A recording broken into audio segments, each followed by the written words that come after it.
தமிழர்களின் number one choice Tamil matrimony. Yes, வீடு, schools, hotels, store room இங்கெல்லாம் பார்ட்டிஷன் வால் கட்டணும்னாலும் இப்போ பில்டிங் ஓனர்ஸோட first choice Renocon Rapid Wall Panels. Murugar கோயில், காளிப்பட்டி கந்தசாமி கோயில். அந்த கோயில் என்னன்னா எல்லாருடைய பூர்வீகம், தாத்தா கொள்ளு தாத்தா கொள்ளு பாட்டி இருப்பாங்க இல்லையா, அவங்க எல்லாரோட வாழ்க்கைக்கும் அந்த காளிப்பட்டி கந்தசாமி கோயில் கண்டிப்பா சம்மந்தப்படும். யாருக்கெல்லாம் வாழ்க்கை எதுவுமே நடக்கல அப்படின்னு இருக்காங்களோ இந்த கோயிலுக்கு ஒரு தடவை போயிட்டு வந்தா போதும், அவன் வாழ்க்கை மிகப்பெரிய அளவுல மாறும். இப்போ யாருக்குன்னா புதுசா கல்யாணம் ஆகுதோ அவங்களுக்கு அதிகமா பூ வைப்பாங்க. அது எதுக்காகனா அந்த அந்த நேரத்துல வந்து அந்த பெண், ஆண் பெண், அவங்க உடம்புல இருந்து ஒரு விதமான வாசம் வரும். சிவபெருமானுடைய கோபத்தின் உச்சம், அந்த உச்சத்துக்கு உண்டான மந்திரம் ஒண்ணு இருக்கு. அந்த மந்திரத்தை சிவபெருமான் முருகருக்கு சொல்லி கொடுக்குறாரு. குருவோட ஆதிக்கம் யாருக்கெல்லாம் கம்மியா இருக்கோ, வாழ்க்கையில எதுவுமே நடக்கல, சந்தோஷமே இல்லை அப்படின்றாங்களோ அவங்க எல்லாரும் போக வேண்டிய கோயில் ஓமம் புலியூர். ஆதன் ஆன்மீகம் நேயர்களுக்கு ஷாம்லாவின் அன்பு கலந்த வணக்கங்கள். நம்ம ஆதன் ஆன்மீகத்துல ஆன்மீகம் சம்பந்தப்பட்ட பல கேள்விகளுக்குமே தினம்தோறும் ஒவ்வொரு வகைகள்ல பதில்களை பார்த்துக்கிட்டு இருக்கோம். அந்த வகையில நம்ம கூட தொடர்ந்து ஜோதிடத்தை பத்தியும் நிறைய கோவில்களை பத்தியும் சொல்லிக்கிட்டு இருக்கக்கூடிய மணிராஜ் வள்ளுவ ஜோதிடர் அவர்கள் இன்னைக்கு நம்மோடு இணைஞ்சிருக்கிறார். நிறைய விஷயங்களை இன்னைக்கும் கேட்டு தெரிஞ்சுக்க போறோம். வணக்கம் சார். வணக்கம் மேடம். எப்படி இருக்கீங்க? நல்லா இருக்கு மேடம். தொடர்ந்து பல கோவில்களை பத்தியும் ஜோதிடத்தை பத்தியும் நம்ம நேயர்களுக்காக சொல்லிக்கிட்டு இருக்கீங்க. இப்போ திருமண பொருத்தம் பார்க்கும்போது இந்த பொருத்தம் கம்மியா இருக்கு, இந்த சின்ன பரிகாரம் பண்ணுங்க, இந்த கோவிலுக்கு போயிட்டு வாங்க, சரியாயிடும்னு சொல்லி நிறைய பேர் சொல்றதை நம்ம கேள்விப்பட்டிருப்போம் கண்டிப்பா. ஆனா அந்த மாதிரி பண்ணி ஒரு திருமணம் நடக்குது, அந்த பொருத்தத்தை தாண்டி திருமணம் நடக்குதுன்னா அந்த விஷயங்கள் நிலைக்குமா நிலைக்காதா? கண்டிப்பா நிலைக்கும் மேடம். ஏன்னா பொருத்தம் அப்படின்னு நம்ம ஊர்ல பாக்குறாங்க, வேற நாட்டுல வேற மாதத்துல பாக்குறது இல்லை. ஆனா இந்த திருமண பொருத்தம் ஏன் பார்க்கணும்? இப்போ நீங்கள் கேட்ட கேள்விக்கு என்ன அம்சம்னா, திருமண பொருத்தம் அப்படிங்கிறது இந்த 10 விதமான 12 விதமான வார்த்தைகள் நம்ம வச்சுருக்காங்க. அது ரெண்டும் 12 ராசியோட ஆதிக்கம், நம்ம உடம்புல இருக்க 12 ராஜ உறுப்புகளுடைய ஆதிக்கத்தை குறிக்கும். அதை தாண்டி திருமணம் அப்படிங்கிற ஒரு விஷயத்தில் நம்ம வந்து 3 முடிச்சு போடுவோம் இல்லையா, அது நடக்கும்போது என்ன ஆகுன்னா அந்த இடத்துல அக்னியோட சாட்சியாக நடக்கும், வேத ஆகம மந்திரங்கள் இருக்கும். அது இல்லாமல் அரிசியால் அர்ச்சனை போடுவோம். சரிங்களா? ஏன் அரிசியாலனா அரி சிவன் இவங்க 2 பேருடைய ஆசீர்வாதத்திலையும் இந்த இந்த கல்யாணம் நடக்குது அப்படின்னு அர்த்தம். அக்னி பகவானுடைய சாட்சியா. இதெல்லாம் தாண்டி ஒரு ஆண் பெண் கழுத்துல 3 முடிச்சு போடும்போது 1,16,448 விதமான அணுக்கள், அதாவது நம்ம உடம்ப சுத்தி இருக்க எனர்ஜி இருக்கு இல்லையா, அதுல இத்தனை ஆற்றல்கள் ஒன்று சேருமா. அதுதான் திருமணம் அப்படின்னு அர்த்தம். அந்த அமைப்பை ஒன்னா நிறுத்தி வைக்கிறதுக்காக தான் 3 முடிச்சு போடுறோம். இப்போ யாருக்கெல்லாம் புதுசா கல்யாணம் ஆகுதோ அவங்களுக்கு அதிகமா பூ வைப்பாங்க. அது எதுக்காகனா அந்த அந்த நேரத்துல வந்து அந்த பெண், ஆண் பெண், அவங்க உடம்புல இருந்து ஒரு விதமான வாசம் வரும். நோட் பண்ணிருக்கீங்களா? அந்த வாசம் வெளியே வரக்கூடாதுங்க தான் அதிகமா மல்லிகைப்பூ வைப்பாங்க. அந்த ஆற்றல் என்ன பண்ணும்னா இருக்கிற எல்லா கெட்ட காத்தையும் இழுக்கும், எல்லா நெகட்டிவ் எனர்ஜியும் சீக்கிரம் அப்சர்வ் பண்ணும். அந்த வந்துடக்கூடாதுங்கிறதுக்காக தான் மல்லிகைப்பூ அதிகமா வைப்பாங்க. சரிங்களா? இந்த ஆதிக்கம் தான் அந்த ஆண் பெண்ணுடைய முழுமையான வாழ்க்கையை தீர்மானிச்சு கொடுக்கும். பொருத்தம் இருந்தாலும் இல்லைனாலும், இல்லை பொருத்தத்துக்கு பின்னாடி பொருத்தத்தை தாண்டி 2 பேர் சேர்ந்து வாழணும், இல்லை சேரணும் அப்படிங்கிறது இந்த பிரபஞ்சமோ இயற்கையோ விதிக்கப்பட்ட விதி. அது இந்த ஆண் பெண் அப்படிங்கிறது போன ஜென்மம் சம்மந்தப்பட்டது, இல்லை போன ஜென்மத்தில் அவங்க செஞ்ச பாவ புண்ணியமும் சம்மந்தப்பட்டது. அது பொருத்தம் பார்த்தாலும் இல்லைனாலும் நடக்கதான் செய்யும். இருந்தாலும் அதில் ஏதாவது சின்ன பாதிப்பு இருக்கா இல்லையா அப்படிங்கிறது நம்ம இந்த கோயிலுக்கு போனால் மாறுமானா கண்டிப்பாக மாறும். ஏன் அப்படின்னா, இப்போ ரொம்ப வருஷமா குழந்தை இல்லை அப்படின்னா ஒரு கோயிலுக்கு போகணும். சிதம்பரம் பக்கத்தில் சிவபுரி அப்படின்னு ஒரு ஊர் இருக்கு மேடம். அந்த ஊரில் ஒரு கோயில் இருக்கு. கோயில் பேர் என்னன்னா சிவன் கோயில், உச்சிநாதர் அப்படின்னு கோயில் பேர். அங்கே இருக்க சிவன் பேர் உச்சிநாதர். அதாவது ரொம்ப வருஷம் குழந்தை இல்லை அப்படிங்கிறவங்க இருந்தாலும் சரி, இல்லை அதாவது பொதுவாக கல்யாணம்னு ஒன்று ஏற்பட்டு குழந்தைன்னு ஒன்று பிறந்தால் அத்தனை பேருமே அந்த கோயிலுக்கு ஒரு தடவையாக போகணும். ஏன் அப்படின்னா திருஞான சம்பந்தர், அதாவது நால்வர் சொல்லி கேள்விப்பட்டிருப்போம் இல்லையா, அதில் திருஞான சம்பந்தர் அவரு அந்த கோயிலுக்கு வந்து அந்த கோயிலுக்கு வந்து 12,000 சிவனடியார்களுக்கு சாப்பாடு போட்ட இடம் அது. அந்த கோயிலில் எத்தனையோ பேருக்கு குழந்தை இல்லாமல் இருந்து அந்த காலத்தில் குழந்தை கிடைச்சிருக்கு. அது மாதிரி அந்த கோயிலுக்கு வந்து அவங்களுடைய குழந்தைக்கு சாப்பாடு ஊட்டினா அந்த வர்க்கத்தோட கர்ம வினை பாவம் எதுவாக இருந்தாலும் அது சரியாகுமா, இல்லை அந்த கர்மா மொத்தமாக கழியுமா, இல்லை அதை தாண்டி அதை நிவர்த்தி ஆகிறதுக்கு உண்டான அத்தனை சந்தர்ப்ப சூழ்நிலையும் அந்த இடத்துக்கு வந்து சேருமா. அதாவது வீட்டிலேருந்து சாப்பாடு செஞ்சு அந்த கோயிலுக்கு போய் அவங்க குழந்தைங்களுக்கு ஒரு தடவை அந்த கோயிலில் சாப்பாடு ஊட்டணுமா மேடம். இது இது ஒரு தடவை நம்ம பண்ணனா அந்த வர்க்கத்தோட தலையெழுத்தே மாறும் அப்படிங்கிறது அர்த்தம். அப்போ இந்த குழந்தை அப்படிங்கிற ஆதிக்கம் யாருக்கெல்லாம் இல்லையோ, இல்ல யாருக்கெல்லாம் நெனச்ச ஆண் குழந்தை வேணும்னு வேண்டி, ஆண் குழந்தை இல்லாம பெண் குழந்தை பொறந்ததோ, இல்ல பெண் குழந்தை வேணும்னு சொல்லி மாத்தி ஆணா பொறந்ததோ, இல்ல எதிர்பாராம ஏதோ ஒண்ணு நடந்ததோ, குழந்தைன்னு ஒரு அம்சம் பொறந்த அத்தனை பேரையுமே அவங்க 3 வருஷத்துக்குள்ள ஒரு தடவையாவது இந்த கோயிலுக்கு முக்கியமா அந்த குழந்தை பொறந்த நட்சத்திர நாள் அன்னைக்கு போய் அந்த குழந்தைக்கு சாப்பாடு ஊட்டணும். வீட்லேருந்து செஞ்சு போய் சாப்பாடு செஞ்சு அந்த கோயிலுக்கு போய் சாமி கும்பிட்டுட்டு, அந்த அர்ச்சனை பண்ணி அந்த குழந்தைக்கு அந்த கோயில்ல சாப்பாடு ஊட்டணும் மேடம். இது நடந்தால் அந்த குழந்தையோட பொறந்த குழந்தையோட வர்க்கத்துல இருக்கிற 7 தலைமுறையோட பாவம் நிவர்த்தி ஆகுமாம். ம். அவ்வளோ அதிசயம் மேடம். உச்சிநாதர் அப்படிங்கிற கோயில் சிதம்பரத்துலேருந்து 3 கிலோமீட்டர் தூரத்துல சிவபுரி அப்படிங்கிற ஊர்ல இருக்கு. நம்ம இவ்ளோ நேரம் பொருத்தங்கள பத்தி நெறைய விஷயங்கள் பேசியிருந்தோம். உங்களோட கிளையண்ட்ஸ் நெறைய பேர் இருந்திருப்பாங்க. கண்டிப்பா மேடம். அவங்களுக்கு இந்த மாதிரி பொருத்தங்கள் ரிலேட்டபிளா வந்த ப்ராப்ளம்ஸ்க்கு நீங்க ஒரு சொல்யூஷன் தந்த இடம், இந்த ஃபீட்பேக் இப்ப வரைக்கும் எனக்கு மெமரபிளா இருக்கு. ஏன்னா அவங்க லைஃப்ல இவ்ளோ ப்ராப்ளம்ஸ் அவங்க ஸ்ட்ரகிள் பண்ணாங்க. இந்த விஷயம் வந்து அவங்களுக்கு ஒரு சொல்யூஷன் தந்தது. அப்படிங்கிற பட்சத்துல உங்களுக்கு அந்த ஃபீட்பேக் ஞாபகம் இருக்கும்ல சார்? கண்டிப்பா அத இருக்கு பத்தி மேடம். சொல்லலாமா? அது என்னன்னா, அ கணவன் மனைவி வந்து ரொம்ப வருஷம் பிரிஞ்சு இருந்து, அவங்களுடைய வாழ்க்கை ஒண்ணு சேருமா இல்லையா அப்படின்னு மனைவி அவங்க கேட்டாங்க. அவங்களுக்கு அவங்க ஜாதகத்துல என்ன பிரச்சனை அப்படின்னு பார்த்தா, பூர்வீகத்துல வந்து கர்மா, சாபம். ம். ரொம்ப மோசமான ஒரு பெண் சாபமா இருந்தது. அந்த பெண் சாபத்த நிவர்த்தி பண்றதுக்கு ஒரு கோயில் இருக்கு. பவானி ஈரோடு மாவட்டத்துல பவானி கூடுதுறை சங்கமேஸ்வரர் ஆலயம்.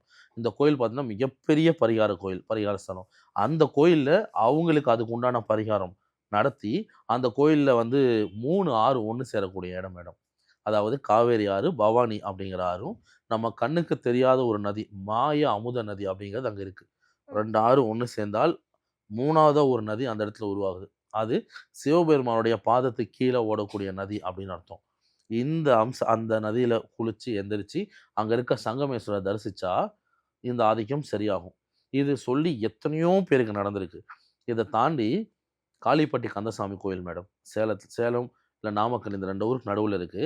அந்த கோயில்ல நான் பார்த்த ஒருத்தங்களுக்கு ஜாதகம் பார்த்து சொல்லி, அவங்க பூர்வீகத்துல சாபம், பெண் சாபம் ரொம்ப கடுமையா இருக்கு. அத நிவர்த்தி பண்ணி, அவங்க குடும்பத்துக்கு உண்டான மந்திரம் கண்டுபிடிக்க முடியும். வார்த்தைகள், வாசகம், சொற்கள், மந்திரங்கள் அத முறையா கண்டுபிடிச்சு, அச்சரம் ஒண்ணு செஞ்சு, அவங்கள அந்த கோயிலுக்கு வர சொல்லியிருந்தேன். அவங்க குடுக்கறதுக்காக. அவங்களும் வந்திருந்தாங்க. அத குடுக்கும்போது அவங்க சொன்னாங்க, அந்த அம்மா வந்து ரொம்ப வருஷம் குழந்தை இல்லாம இருந்து பொறந்திருக்காங்க. அவங்க பொறக்கறதுக்கு அவங்க வீட்ல இருக்கிறவங்க, அந்த நான் வர சொன்ன அதே காளிப்பட்டி கந்தசாமி கோயில். அந்த கோயில்ல வேண்டுதல் வச்சு தான் இந்த அம்மா பொறந்திருக்காங்க. இந்த அம்மாவோடைய அம்மா இருக்காங்க இல்லையா? அவங்களும் அவங்க அதாவது இந்த அம்மாவுக்கு கொள்ளு தாத்தா, பாட்டி வரும்ல, அவங்களுக்கு குழந்தை இல்லாமையும், இதே கோயில் காளிப்பட்டி கோயில் பின்னாடி வன்னி மரம் இருக்கும். அந்த வன்னி மரத்தில வேண்டுதல் வச்சு, தொட்டில், மஞ்சள் இதெல்லாம் கட்டி, வேண்டுதல் வச்சு தான் அவங்க அம்மாவும், தாத்தா, பாட்டியுமே பொறந்திருக்காங்க. அவங்க அந்த கோயிலுக்கு வந்ததோட சரி. அதுக்கப்புறம் 3வது தலைமுறை இந்த அம்மா அதே இடத்துக்கு இந்த பாவம் சரி பண்றதுக்குன்னு சொல்லி நான் வர சொன்ன கோயில் பார்த்தீங்கன்னா, இந்த கோயில். அதே காளிப்பட்டி கந்தசாமி கோயில். இந்த அம்மா பொறக்கறதுக்கும் அந்த கோயில்ல வேண்டுதல் வச்சிருக்காங்க. அந்த அம்மாவுடைய அம்மா பொறக்கறதுக்கும் அவங்க கொள்ளு தாத்தா அதே கோயில்ல அந்த வேண்டுதல் வச்சிருந்திருக்காங்க. அப்போ அந்த கொள்ளு தாத்தா இருந்தப்போ இந்த கோயிலுக்கு வந்ததோட சரி. அதுக்கப்புறம் அந்த குடும்பத்தால இந்த கோயிலுக்கு வரவே முடியல. இப்போ என்ட்ட ஜாதகம் பார்த்த அந்த அம்மா, அவங்க பேரு விஜயலட்சுமி. அந்த அம்மா இந்த கோயிலுக்கு வந்து இத என்கிட்ட வாங்கும்போது இத சொல்லிட்டு அழுதுட்டே சொன்னாங்க. ம், ம், ம். இது வந்து எதிர்பார்க்கவே இல்ல இப்படி ஒரு அதிசயம். ஏன்னா, எத்தன 3 தலைமுறையா ஒண்ணு சேர்த்திருக்கு மேடம் இந்த கோயில். ம். இன்னமும் அந்த கோயிலோட ஆதிக்கம் என்னன்னா, சுத்தி இருக்கிற 18 பட்டி கிராமம் இல்ல சுத்தி இருக்கிற எத்தனையோ ஊருக்கு மிகப்பெரிய ஒரு கோயிலா இருக்கு. முருகர் கோயில், காளிப்பட்டி கந்தசாமி கோயில். அந்த கோயில் என்னன்னா, எல்லாருடைய பூர்வீகம். தாத்தா, கொள்ளு தாத்தா, கொள்ளு பாட்டி இருப்பாங்க இல்லையா? அவங்க எல்லாரோட வாழ்க்கைக்கும் அந்த காளிப்பட்டி கந்தசாமி கோயில் கண்டிப்பா சம்மந்தப்பட்டிருக்கும். சேலம், நாமக்கல், ஈரோடு இந்த 3 ஊர் சம்மந்தப்பட்டவங்களுக்கு. அவ்ளோ சக்தி வாய்ந்த முருகர்.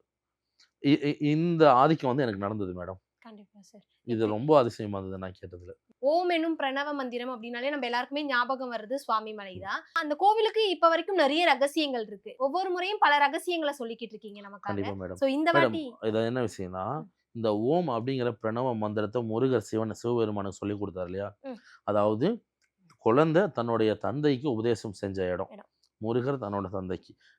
அப்போ அது வந்து சுவாமிமலை. இந்த முருகருக்கு எப்படி இந்த மந்திரம் தெரியும்? அது எப்படி அவருக்கு தெரிய வந்தது அப்படின்னா, அதுக்கு ஒரு கோயில் இருக்கு. ம். இந்த அம்சம் நடந்ததே நம்ம தமிழ்நாட்டுல சிதம்பரம் அப்படிங்கிற ஊர். அந்த ஊர்லேருந்து ஒரு 15, 20 கிலோமீட்டருக்குள்ள ஓமம்புலியூர் அப்படின்னு சொல்லி ஒரு சிவன் கோயில் இருக்கு. அங்க இருக்க சிவபெருமானோட பெயர் பார்த்தீங்கன்னா, துயர் தீர்த்தநாதர். அந்த சிவபெருமான் அவர் என்ன பண்ணாருன்னா, அந்த கோயில்ல சிவபெருமான் வந்து பார்வதி தேவிக்கு இந்த பிரணவ மந்திரத்துடைய பொருள சொல்லிக் குடுக்குறாரு. எங்கன்னா அந்த ஊர்ல நடந்தது இது.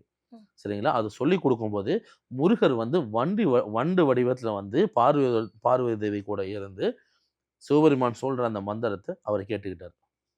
வண்டு வடிவத்தில. எப்படி சிவபெருமான் சொன்னாருன்னா, சிவபெருமான் குரு பகவானா மாறி, குருவோட ஆதிக்கமா இருந்து, பார்வதி தேவிக்கு இந்த மந்திரத்த சொல்லிக் குடுத்திருக்காரு. அந்த கோயில் குரு பகவானுடைய ஸ்தலம். யாருக்கெல்லாம் வாழ்க்கையில அதாவது வாழவே பிடிக்கல, என் வாழ்க்கையில எல்லாமே இழந்துட்டேன். எல் ஏகப்பட்ட நம்பிக்கை துரோகம், இல்ல நான் எது செஞ்சாலும் என் வாழ்க்கையில கை அது நடக்க மாட்டேங்குது.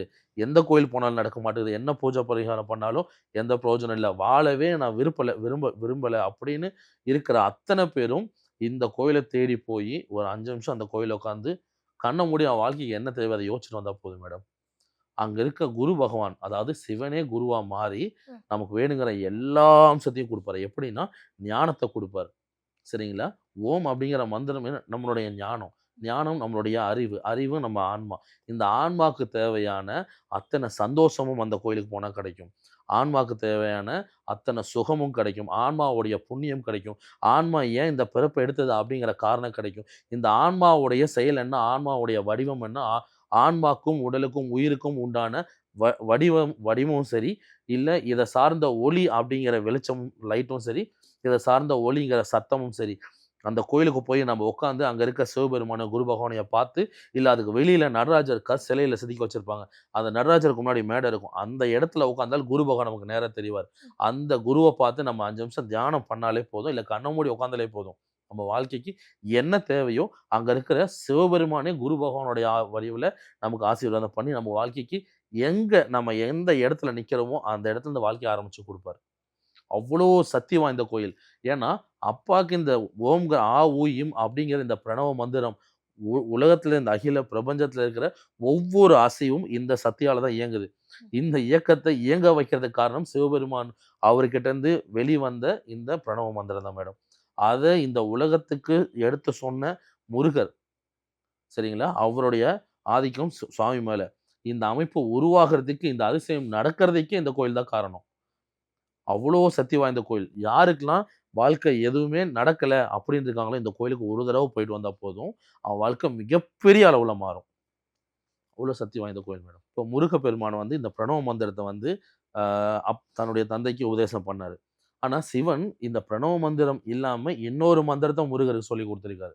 அது என்னன்னா, திருச்செந்தூர்ல சூரபத்மன முருகர் வதம் செஞ்சாரு இல்லையா? ஆமா. அந்த வதம் செய்யறதுக்கு முன்னாடி முருகருக்கு அந்த சூரபத்மன அழிக்கிறதுக்கு உண்டான சக்தி வேணும். ம். அந்த சக்திக்காக என்ன பண்ணாருன்னா, சிவபெருமான் திருவெண்காடு அப்படின்னு ஒரு ஊர் இருக்கு மேடம். அங்க வந்து புதன் ஸ்தலம் அந்த ஊரு. அங்க ஒரு சிவபெருமான் இருக்காரு. அங்க அந்த சிவன் வந்து என்ன பண்ணுவாருன்னா, ஸ்வேதாரணேஸ்வரர். அவரு சிவன் வந்து ஸ்வேதா அப்படிங்கிற ஒரு குழந்தையோட உயிர காப்பாத்துறதுக்காக கால அகோர மூர்த்தியா மாறி, அங்க இருக்கிற அந்த அரக்கர்கள் இவங்க எல்லாரையும் அழிச்சிருக்காரு. சரிங்களா? அந்த கால அகோர மூர்த்தியோட சக்தி மந்திரம். அந்த மந்திரத்த முருகருக்கு சிவன் சொல்லிக் குடுப்பாரு. அதாவது சிவன் அகோரமூர்த்தியா உருவெடுத்து திருவெண்காடு அப்படிங்கிற ஊர்ல இருக்க ம். சிவன் கோயில் மேடம். அந்த அந்த கோயில்ல ஒரு பயங்கரமா அதிசயம் இருக்கு. அது என்னன்னா, நம்ம நவ கிரகங்கள் இருக்குல்ல. ம். இப்ப நம்ம எல்லார் கோயிலையும் பார்த்தா 9 கிரகங்கள், கிரகங்கள். 9 வடிவமா இருக்கும். நவகிரகங்கள். ஆனா, யுகமா இருக்கிற கோயில்கள்ல நவகிரகம் ஒரே நேர்கோட்டுல இருக்கும். இல்ல வடிவுல இருக்கும். ஆமா. சரிங்களா? ரவுண்டா இருக்காது. அந்த ரவுண்டா இருக்காது. அந்த மாரி இருக்கிற அத்தன கோயிலுமே இந்த கலியுகத்துக்கு முன்னாடி இருக்கிற யுகத்துல கட்டப்பட்டது அப்படின்னு அர்த்தம். அது எத்தன யுகம்ன்ற முழுமையான பதில் கிடைக்காத அளவுக்கு அந்த கோயிலுடைய ஆயுள் காலம். சரிங்களா? இப்போ அந்த கால அகோர மூர்த்தி அந்த கோவத்துடைய உச்சம், சிவபெருமானுடைய கோவத்தின் உச்சம், உச்சத்துக்கு உண்டான மந்திரம் ஒண்ணு இருக்கு. அந்த மந்திரத்த சிவபெருமான் முருகருக்கு சொல்லிக் குடுக்குறாரு. எப்படின்னா, முருகர் வந்து பூமிக்கு வந்து தர்ப்பப்பில் சூழ்ந்திருக்கிற இடம். அடுத்து இடும்ப மரம் சூழ்ந்திருக்க இடம். பெருமாளுடைய ஆதிக்கம், பெருமாளுடைய ஆசீர்வாதம் இல்லை பார்வை படக்கூடிய இடம், இல்லை அதை தாண்டி 4 வேதங்களும் பதிஞ்ச ஒரு இடம் எங்க இருக்கோ அந்த இடத்துல நீ போய் தவம் இருக்கணும். தவம் இருந்து வா, அப்பதான் உனக்கு இந்த சக்திவான மந்திரத்தை சொல்லிக் கொடுக்க முடியும்னு உத்தரவு. முருகர் அதை கேட்டு பூமியை தேடி வராரு. அப்படி வரும்போது அவருக்கு இது எல்லாமே ஒரே இடத்துல இருக்கிற ஒரு இடம், ஒரு மலை கிடைச்சது. அது என்னன்னா, இப்ப நான் சொன்ன மந்திரகிரி மலை. இந்த மலையோட இப்ப இருக்க பேர் என்னன்னா செஞ்சேரி மலை. கோயம்புத்தூர் பல்லடம் அங்கேருந்து ஒரு 25 கிலோமீட்டர் தூரத்தில் இருக்குது. பொள்ளாச்சிலேருந்து ஒரு 25 கிலோமீட்டர் தூரத்தில் இருக்குது மேடம். 2 சைட்லேருந்து வரலாம். இது 2 ஊருக்கு நடுவில் இருக்குது அந்த மலை. செஞ்சேரி மலை இப்போ இருக்க ஊர் பேர். இந்த கோயில் தான் மேடம். இந்த இடத்துல தான் முருகர் நேரில் வந்து தவம் இருந்தார். இப்போது இங்கே தவம் இருந்து போனதுக்கு அப்புறம் தான் சிவபெருமான் அந்த கால அகோர மூர்த்தி, அந்த அகோர மூர்த்தியோட சக்தி மந்திரத்தை முருகருக்கே சொல்லி கொடுக்குறாரு.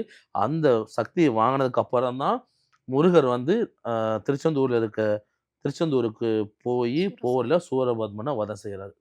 இவ்வளோ பெரிய ஆதிக்கம் இந்த கோயிலில் நடந்திருக்கு, மந்திரகிரிங்கிற மலை.